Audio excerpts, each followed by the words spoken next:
ভাবুন তো, ভোরবেলা ঘুম থেকে উঠে পাখির ডাক শুনছেন, রাস্তা দিয়ে গাড়ি যাচ্ছে হর্ন বাজিয়ে, হাওয়ার ঝিরিঝিরি শব্দ, চারপাশে মানুষের কথা বলার আওয়াজ। এমন একটা পরিবেশে আমাদের প্রতিটি দিন শুরু হয়। পৃথিবীতে আমরা চাই বা না চাই, শব্দ সব সময় আমাদের চারপাশে উপস্থিত।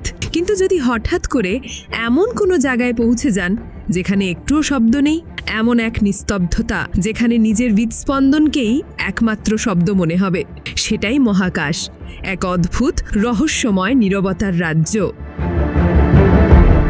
শব্দ আসলে কোনো জাদু নয়, এটা হলো কম্পন বা ভাইব্রেশন। যখন কিছু নড়ে বা কাঁপে তখন আশেপাশের মাধ্যম, যেমন বাতাসের অণু, পানির অণু কিংবা ধাতব কণাগুলো একটার পর একটা একে অপরকে ধাক্কা দেয়। ঠিক যেন একটা ডমিনো খেলা, যেখানে একটি পড়ে গেলে অন্যগুলো ক্রমান্বয়ে পড়ে যায়। আমাদের কানে শব্দ পৌঁছায় এই কম্পনের মাধ্যমেই। তাই বাতাস, পানি বা কোনো কঠিন বস্তু থাকলেই শব্দ ছড়াতে পারে। এজন্যই পানির নিচে বা রেল লাইনের ওপরে কান রাখলে শব্দ এত ভালোভাবে শোনা যায়। মাধ্যম যত ঘন, শব্দ তত দ্রুত ছড়ায়। কিন্তু মহাকাশ একেবারে আলাদা। পৃথিবীর মতো এখানে বাতাস নেই, পানি নেই, এমনকি কোনো কঠিন মাধ্যমও নেই। মহাকাশ হলো এক বিশাল শূন্যতা বা ভ্যাকুয়াম। এই শূন্যতায় কোনো অণু নেই যে একে অপরকে ধাক্কা দিয়ে শব্দ বহন করবে। ফলাফল, মহাকাশে যত জোরে চিৎকার করুন না কেন, কেউ তা শুনতে পাবে না। শুধু আপনার শ্বাস প্রশ্বাস বা স্পেস স্যুটের ভেতরে থাকা যন্ত্রপাতির শব্দই আপনার সঙ্গী হবে। বিজ্ঞানীরা বলেন শব্দ ছড়াতে মাধ্যম অপরিহার্য। এজন্যই মহাকাশ যান বা স্যাটেলাইটে সাধারণ মাইক্রোফোন ব্যবহার করলেও কিচ্ছু রেকর্ড করা যায় না, কারণ সেখানে আসলে রেকর্ড করার মতো শব্দই নেই।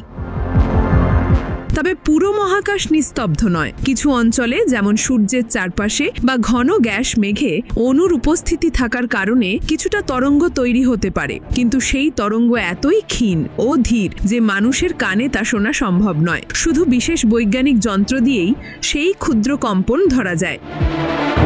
আমরা প্রায়ই সিনেমায় দেখি মহাকাশে যুদ্ধ হচ্ছে, মহাকাশযান বিস্ফোরিত হচ্ছে আর প্রচণ্ড শব্দে কাঁপছে পর্দা। কিন্তু বাস্তব মহাকাশে এর কিছুই ঘটবে না। কোনো মহাকাশযান বিস্ফোরিত হলে শুধু আলোর ঝলকানি আর ধ্বংসস্তূপ দেখা যাবে, কিন্তু চারপাশ থাকবে ভুতুড়ে নিস্তব্ধ।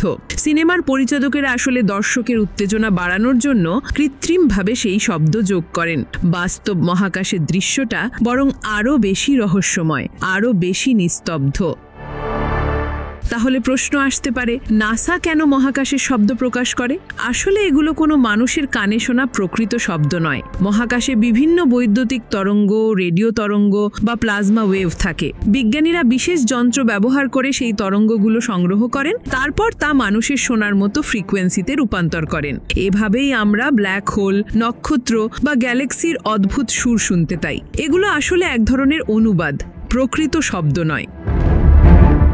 তাহলে বোঝাই যাচ্ছে মহাকাশ কেন এত নিস্তব্ধ।